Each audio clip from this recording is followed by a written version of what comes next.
Hi friends, welcome to Vyas the ultimate channel. నేను మీ విశాలి రామ్.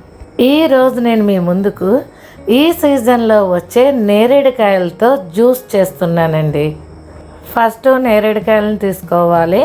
ఇప్పుడు ఇందులో వాటర్, సాల్ట్ వేసుకుని వీటిని శుభ్రంగా వాష్ చేసుకోవాలి. శుభ్రంగా వాష్ చేసుకున్నాక నేరేడుకాయ పైన ఉన్న పల్పు మొత్తం ఇలా కట్ చేసుకోవాలి.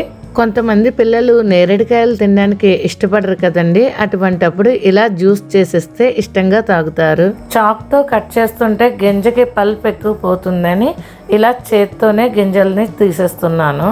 ఇలా నేరేడుకాయ పల్ప్ని రెడీ చేసుకున్నామండి. ఇప్పుడు ఒక మిక్సీ గిన్నె తీసుకుని ఇప్పుడు ఇందులో నేరేడుకాయ పల్ప్ని వేసుకోవాలి. 2 స్పూన్లు పంచదార వేసుకోవాలి. ఒక హాఫ్ లెమన్ వేసుకోవాలి. 1 గ్లాసు వాటర్ వేసుకోవాలి. అప్పుడు మిక్సీకి మూత పెట్టుకొని మెత్తగా గ్రైండ్ చేసుకోవాలి. ఇలా మెత్తగా గ్రైండ్ చేసుకున్నాక ఇప్పుడు దీన్ని ఒక గ్లాస్లో వేసుకోవాలి.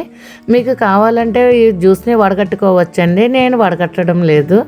ఇలా ఒక గ్లాస్ తీసుకుని ఇందులో జ్యూస్ని వేసుకోవాలి. ఓకే ఫ్రెండ్స్, ఈ సీజన్లో వచ్చే నేరేడుకాయలతో నేరేడుకాయ జ్యూస్ రెడీ అయిపోయిందండి. చూసారా ఎంత సింపుల్గా చేసేసుకున్నామో. దీని టేస్ట్ కూడా చాలా చాలా బాగుంటుందండి. దీన్ని మీరు కూడా ఒకసారి ట్రై చేయండి.